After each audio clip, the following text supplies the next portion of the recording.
मुझे आशा है आप सभी अच्छे और प्रसन्न होंगे। चलिए आज हम पढ़ते हैं पाठ 4, अद्भुत मुकाबला। करते हैं इस पाठ की शुरुआत। चलिए पढ़ते हैं। नीनू, रिंकू और चिंकू भाई बहन थे।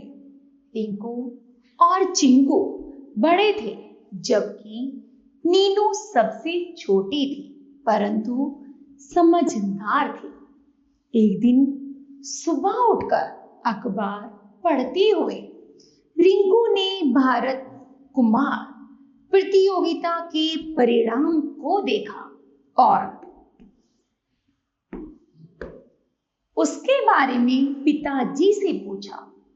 पिताजी ने कहा, हर वर्ष श्रेष्ठतम युवा पहलवान को प्रतियोगिता में जीतने पर यह खिताब दिया जाता है। एक दिन बड़े भाई रिंकू के मन में एक विचार आया। उसने इस बारे में अपने भाई बहन से बात की। दोनों भाई और बहन रिंकू की बात से सहमत थे। वे पिताजी के पास जाकर बोले, हम तीनों में से आपको कौन अधिक प्यारा लगता है? पिताजी ने मुस्कुराते हुए कहा, तुम तीनों ही, क्योंकि तुम अपना गृह कार्य समय पर पूरा करते हो, घर भी साफ रखते हो तथा स्वयं भी साफ सुथरे रहते हो। परंतु यह सवाल तुम्हारे मन में आया कैसे? बच्चों ने इस बात का जवाब नहीं दिया। एक साथ ही बोल पड़े, हम तीनों में यदि आपको श्रेष्ठतम बच्चा चुनने को कहा जाए तो आप किसे श्रेष्ठतम बच्चे का खिताब देंगे? बच्चे माँ से भी बोले, माँ आप भी बताइए, आप किसे श्रेष्ठतम बच्चे का खिताब देंगी?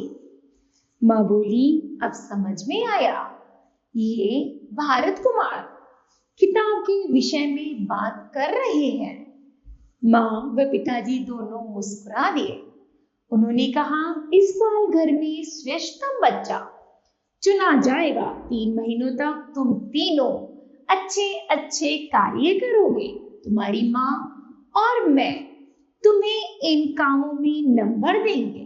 15 अगस्त यानी 3 महीने बाद जिसके अंक सबसे ज्यादा होंगे उसे न केवल श्रेष्ठतम बच्चे का खिताब मिलेगा, अपितु पुरस्कार भी दिया जाएगा।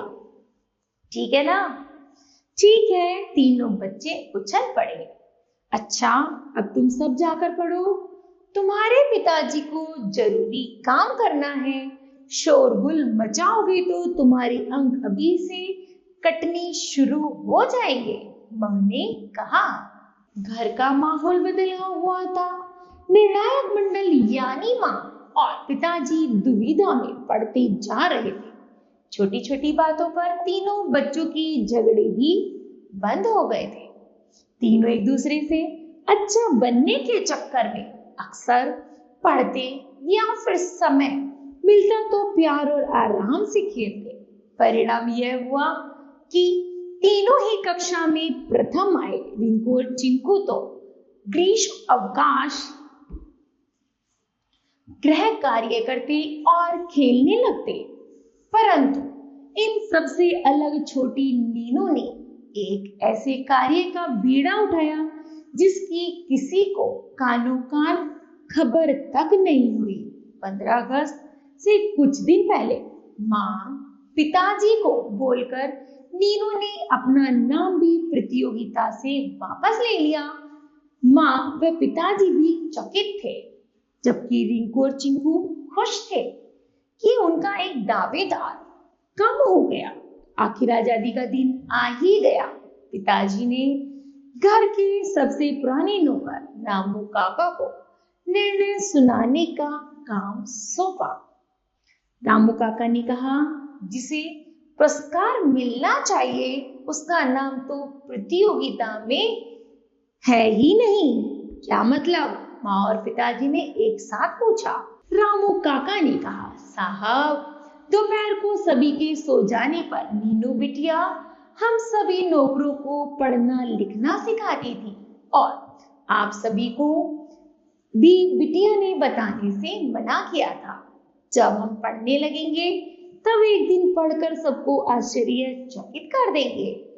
रामू काका की बात सुनकर चिंकू और रिंकू दंग रह गए। पासा पलट चुका था। माता पिताजी ने श्रेष्ठतम बच्चे का खिताब नीनू को देते हुए कहा, आपने अपने खाली समय में नीनू ने बिल्कुल नया और प्रशंसा के योग्य कार्य किया है, अतः पुरस्कार इसी को मिलेगा। सभी खुश थे। रिंकू और चिंकू ने भी कहा, हमें नहीं पता था कि हमारी छोटी सी बहन इतनी समझदार है। माँ और पिताजी ने तीनों बच्चों को निराश नहीं किया। नीनू को घड़ी मिली, रिंकू को साइकिल तथा चिंकू जिसे हमेशा कंप्यूटर व सीडी की इच्छा बनी रहती थी, उसको खेल की दर्जनों सीडी लाकर दी गई। सबने मिलकर खुश होकर तालियां बजाई। ठीक है, इस तरह बच्चों यह पाठ समाप्त होता है। मुझे आशा है कि आप सभी को भी यह पाठ समझ आया होगा। धन्यवाद।